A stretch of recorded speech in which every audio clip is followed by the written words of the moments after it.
आंधळी गावातली लोक, बरेच लोक असे इथं कार्यक्रम कसा घेतोय बघू.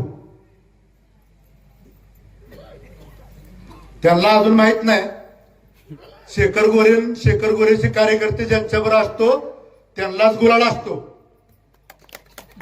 2014ला रमेश भाऊ आपण विजयसिंह मोहिते पाटील बरोबर गेलो होतो. विजयसिंह मोहिते पाटील निवडून आले. 2019ला आपण रणजितदादा निंबाळकरांच्या बरोबर गेलो. रणजितदादाला पण गुलाल मिळाला.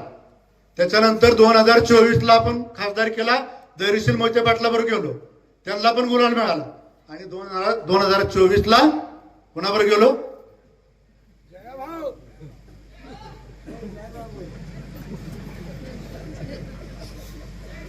2024ला आपण जयाभाऊच्या बरोबर गेलो आणि त्यांना पण गुलाल मिळाला.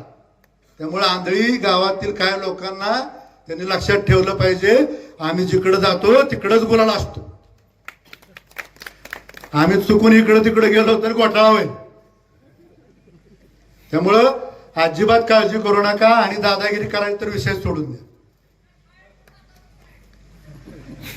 जे कार्यकर्ते राष्ट्रवादी पक्षातून आले आणि माझे जुने कार्यकर्ते आहेत, त्या कार्यकर्त्यांनी एवढंच लक्षात ठेवा, तुमच्या केसाला धक्का लागणार नाही. हा शेखर गोरे तुमच्या पाठीशी ठामपणे उभा आहे.